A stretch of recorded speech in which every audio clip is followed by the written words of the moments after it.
Bien, je répondrai dans un premier temps que ça prend un cadre éducatif à la maison au niveau des parents, un support, un soutien, un intéressement aussi de la part des parents et qu'il soit régulier, que cet intéressement-là soit régulier.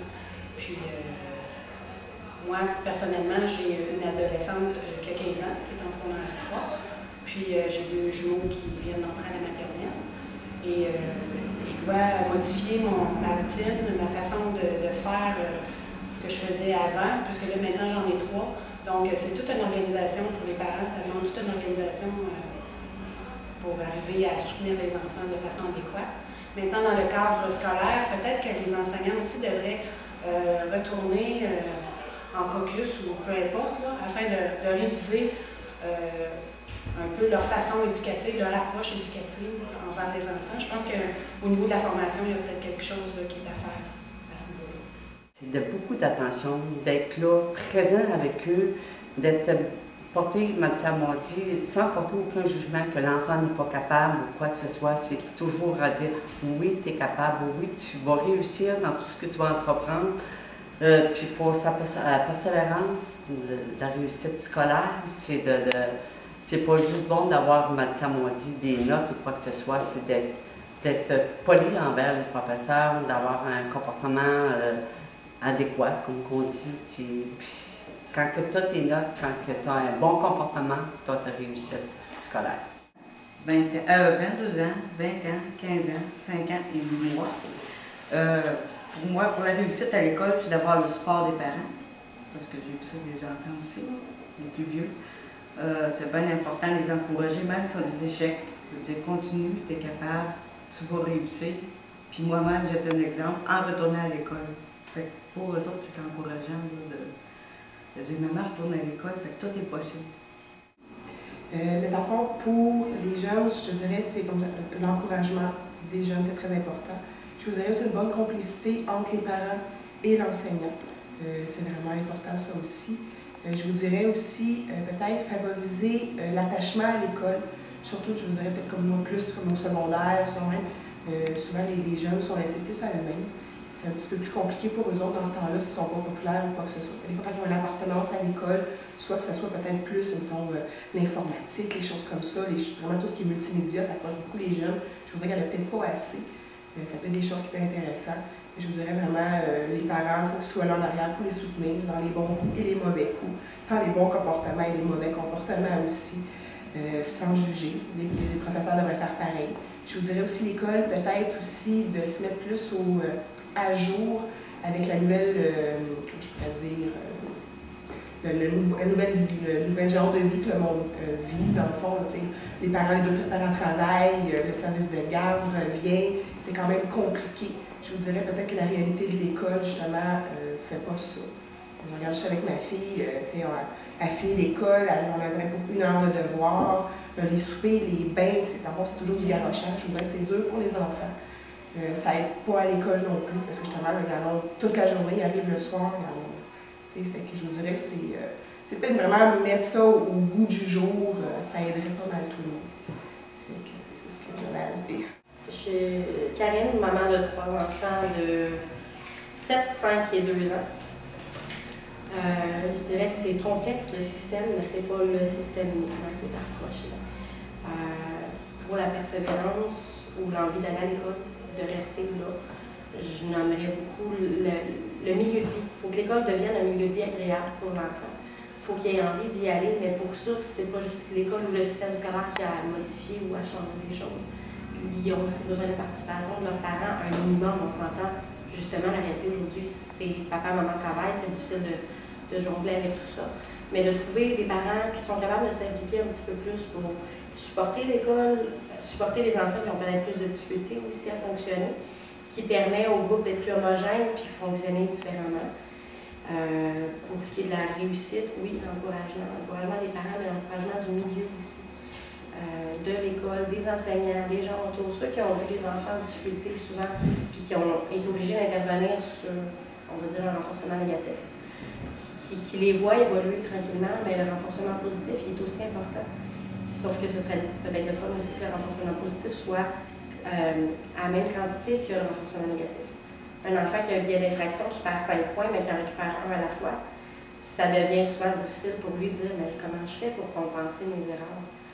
Puis de voir là, tranquillement, pas vite, moi j'ai un enfant qui est dans ces difficultés-là et qui les vit, mais de le voir lui tranquillement être capable de recevoir les mentions honorables, de récupérer des points, c'est un gros plus pour sa motivation à dire regarde, je vais y retourner, puis ça va bien aller.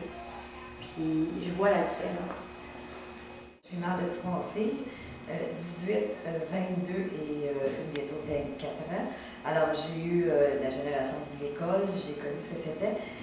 Entre autres, je peux dire que ma dernière, qui a 18 ans, est en train de penser à retourner aux adultes parce qu'elle n'a pas fini son secondaire. On l'a motivé beaucoup parce qu'elle était tendance à pouvoir décrocher. Et puis, je pense que ça, on s'est assis pour nous jaser, puis on lui a parlé de son avenir, qu'est-ce qu'elle voulait faire.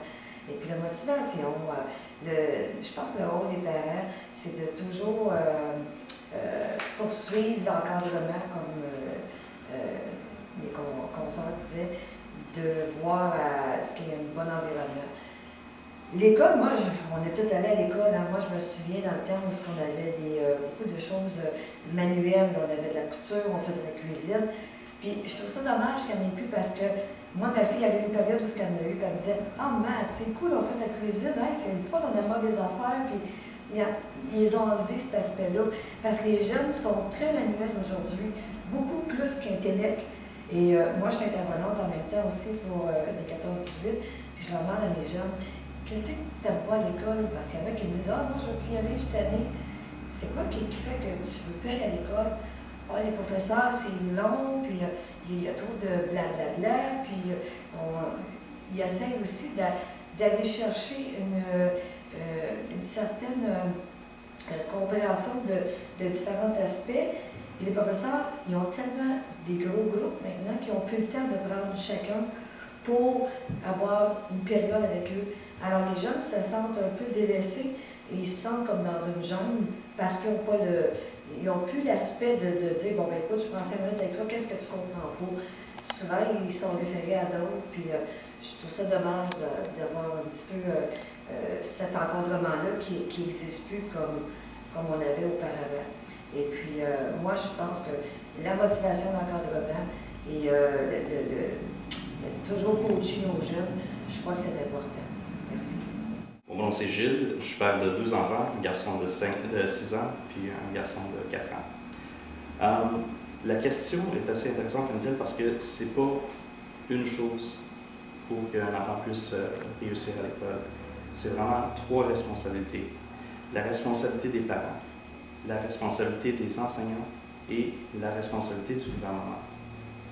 Premièrement, la responsabilité des parents. Les parents sont responsables de continuer d'encourager leurs enfants, de toujours les encourager, même si les choses ne vont pas nécessairement bien. C'est très important de continuer d'encourager parce que sans l'encouragement, l'enfant se sent blessé, puis il se sent abandonné. Donc, lui, de son côté, ils vont juste vouloir abandonner l'école ou abandonner tout ce qu'ils font dans la vie. C'est toujours important de continuer de les encourager. Comme ça, ils vont savoir qu'ils vont être capables de réussir à faire ce qu'ils veulent faire. Au niveau du côté de l'enseignant, c'est la responsabilité des enseignantes, même s'ils ont des groupes de 40 étudiants, de toujours encourager leurs élèves, surtout ceux-là qui ont de la difficulté. Le problème avec beaucoup des enseignants, c'est qu'ils se découragent. Ils sont trop bordés avec trop d'étudiants. Donc, qu'est-ce qui arrive, c'est que l'enseignant se rend trop chargé et il ne veut pas prendre de temps avec les élèves qui ont de la difficulté parce qu'ils sentent que c'est des cas perdus. Donc, l'enseignant comme tel a une responsabilité à se dire « je ne peux pas me permettre de ne pas donner l'attention qu'il faut aux élèves qui en ont besoin le plus ».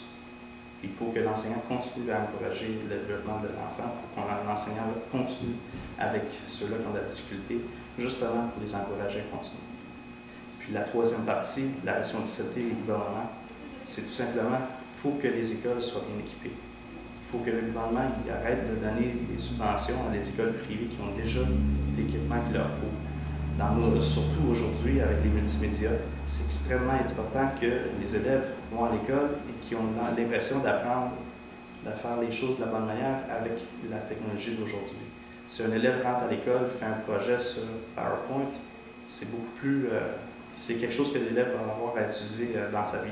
Tandis qu'un élève qui va faire une présentation sur papier, parce que l'école n'est pas équipée pour justement faire avec la technologie, l'élève est moins encouragé. Il faut absolument qu'il y ait de l'interaction de nos jours. J'ai juste 29 ans, fait que je suis encore assez jeune, je travaille au niveau de la technologie, puis il faut que ça soit hands-on. On est dans une place où la télévision est toujours en train de nous envoyer des images à 10 millions de photos la seconde. Fait que, à l'école, il faut que les écoles se rattrapent, il faut que les écoles soient capables de travailler avec les mêmes métiers qu'on a aujourd'hui. Puis ça, c'est la responsabilité des gouvernements de faire sûr que les écoles ont les bons outils. Bonjour, moi c'est Mélissa, je suis maman de 5 enfants, 13 ans, 11 ans, 9 ans, 8 ans et 5 ans. Et justement, moi j'ai un enfant qui est dysphasique. Alors il y a beaucoup de misère à l'école. Je trouve que surtout dans les, pas dans les grandes villes, mais surtout dans les villes aux alentours, les écoles ont beaucoup de misère pour aider les enfants comme ça dysphasiques. Ils n'ont vraiment pas de ressources. Ils ont des accompagnatrices, mais aussitôt qu'ils voient que l'enfant a cheminé un petit peu plus, ils enlèvent l'accompagnatrice. Alors, mon fils est en 5e année cette année. Il ne se sent pas capable d'aller au secondaire, il dit qu'il ne sera pas capable. Fait que tu vois là déjà là qu'il a le goût de décrocher. Moi, j'essaie de trouver les moyens pour l'aider. Une chance aussi que la maison de la famille est là, parce que la maison de la famille nous aide, nous donne beaucoup d'outils pour aider les enfants dysphasiques, puis ceux qui ont beaucoup de comportements à désirer à l'école. J'ai 4 garçons, alors les garçons sont un petit peu plus rock'n'roll un petit peu. Fait que c'est sûr qu'en n'ayant pas le bon comportement, ben, ils n'ont pas le goût de continuer. Mais si on les aide à changer leur comportement puis à voir leur manière d'agir, ben, ça va les aider. Mais les écoles n'ont pas les ressources pour nous aider, nous les parents.